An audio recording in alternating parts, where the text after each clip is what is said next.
नमस्कार. आपल्या उपवासाच्या सिरीजचा 5वा पदार्थ ती म्हणजे ही उपवासाच्या पदार्थांची थाळी. आता आपण बटाटा स्वच्छ धुवून घेऊया व त्याची साल काढून घेऊया.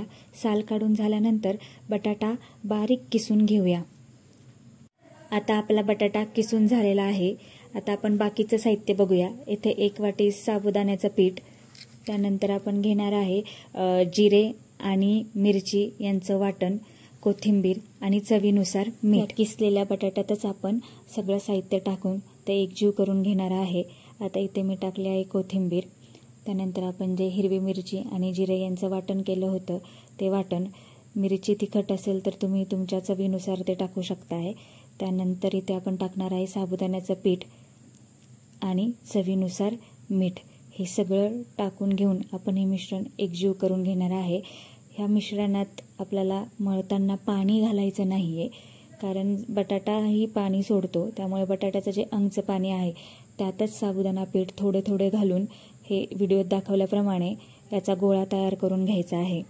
येथे मी तयार झालेल्या कणकेचे 2 भाग केले आहे, कारण एका गोळ्याचे आपण भजी करणार आहोत आणि एका गोळ्याचे आपण थालीपीठ करणार आहोत. आता सर्वप्रथम आपण थालीपीठ करून घेऊया. त्यासाठी मी हाताला थोडं तेल गोळा तयार करून घेतला आहे. इथे मी डिशमध्ये खाली थोडं साबुदाण्याचं पीठ घेऊन त्यावर तो गोळा थापून घेतला आहे. तुम्ही हातावरही थापू शकता किंवा पोळपटावरही थापू शकता. मी खाली साबुदाण्याचं पीठ याकरता घेतलं आहे, कारण ते साबुदाण्याचं पीठ थापताना थोडंसं त्या गोळ्याला लागणार आणि मग ते आपण जेव्हा ते भाजू तव्यावर तेव्हा ते क्रंची आणि कुरकुरीत लागणार. त्यासाठी साबुदाण्याच्या पिठावर मी हे थापून घेतलं आहे. आता याप्रमाणे तव्यावर टाकून घ्यायचं व दोन्ही साईडने चांगलं भाजायचं. मी खाली तव्यावर थोडंसं तेल टाकलेलं आहे. आता हे थालीपीठ आपण अलगद उलटवून घेऊया. हे बघा, आता उलटवलं की खालून किती छान पद्धतीने भाजलं गेलं आहे. असंच दोन्ही साईडने भाजून घेऊया.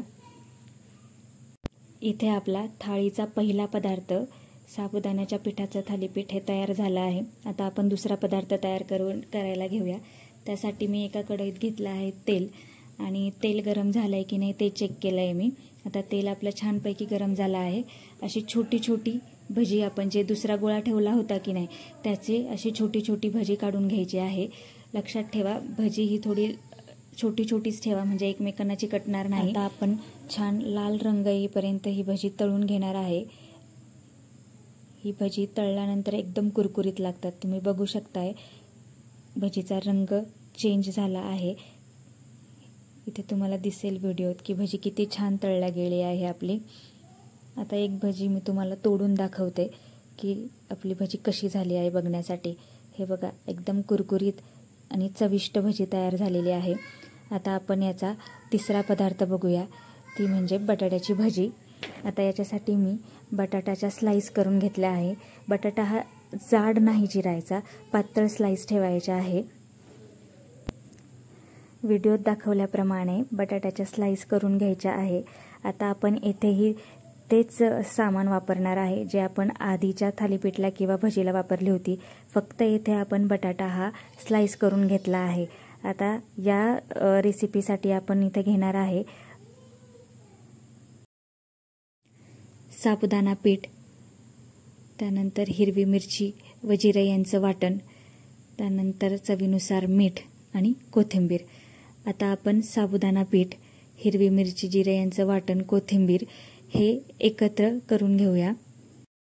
त्यात थोडे पाणी घालून एक घट्ट पेस्ट करून घेऊया. लक्षात घ्या, आपण जशी कांदा भजी वगैरे करतो तशी पातळ पेस्ट करायची नाहीये. व्हिडिओत दाखवल्याप्रमाणे थोडं थोडं पाणी घालून घट्टच पेस्ट करायची आहे, कारण साबुदाणा हा पाण्यामध्ये विरघळतो. त्यामुळे घट्ट पेस्ट ठेवायची आहे आपल्याला. अशा प्रकारे आता आपलं बॅटर तयार झालेलं आहे. आता आपण बटाट्याच्या स्लाइसला दोन्ही बाजूने जाडसर बॅटर लावून भजी तळून घेऊया, अगदी व्हिडिओमध्ये दाखवल्याप्रमाणे. ही भजी सुद्धा अगदी एकच तेलात सोडायची आहे. एकदम भजी तेलात सोडायची नाहीये, कारण ते एकमेकांना चिकटण्याची शक्यता असते. त्यामुळे आधी 1-2 भजी तेलात सोडून तळून घ्या. अशा प्रकारे आपल्या आजच्या थाळीचा तिसरा पदार्थही तयार झालेला आहे.